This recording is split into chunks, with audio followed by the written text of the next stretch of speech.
ഇന്ന് മാധ്യമങ്ങൾ, പ്രത്യേകിച്ച് ടെലിവിഷൻ മാധ്യമങ്ങളും സോഷ്യൽ മീഡിയ പ്ലാറ്റ്ഫോമിലൊക്കെ തന്നെ വലിയ ആഘോഷമായി കൊണ്ടാടുകയായിരുന്നു നടൻ ഷൈൻ ടോം ചാക്കോന്റെ പിതാവിന്റെ ശവസംസ്കാര ചടങ്ങുകൾ. ഒരുപക്ഷെ കഴിഞ്ഞ കുറെ നാളുകളായിട്ട് മരണാനന്തര ചടങ്ങുകൾ മാധ്യമങ്ങൾക്ക് ഒരു വലിയ ആഘോഷമാണ്. ഷൈൻ ടോം ചാക്കോന്റെ പിതാവിന്റെ മരണവാർത്ത വന്ന ആ നിമിഷം മുതൽ വല്ലാതെ ആഘോഷിക്കുകയായിരുന്നു അദ്ദേഹത്തിന്റെ മരണവും മരണത്തിന്റെ അനുബന്ധ ചടങ്ങുകളും ദുഃഖ കഥകളും ഒക്കെ തന്നെ.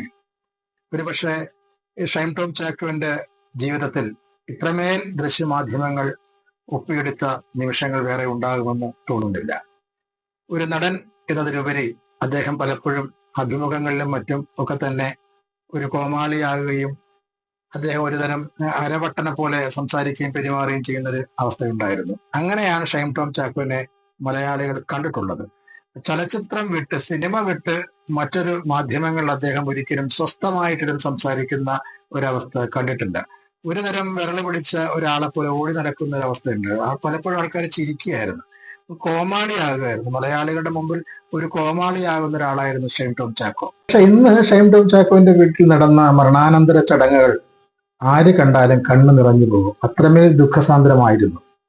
ആ പിതാവിന്റെ അന്ത്യ ശുശ്രൂഷയും അമ്മയ്ക്ക് വയ്യാതെ സ്ട്രെച്ചറിൽ കിടത്തിക്കൊണ്ടാണ് അമ്മയെ അദ്ദേഹത്തിന്റെ ബോഡിയുടെ അടുത്തേക്ക് കൊണ്ടുവരുന്നത്. പക്ഷെ മറ്റൊരു കാര്യം, അദ്ദേഹം ഷൈനിന്റെ ചികിത്സാർത്ഥമായിട്ടാണ് അവർ യാത്ര ചെയ്യും. അതിനെ തുടർന്നാണ് മരണമൊക്കെ സംഭവിക്കുന്നത്. ഇതൊരു താക്കീതായിട്ട് ഷൈൻ കാണേണ്ടതുണ്ട്.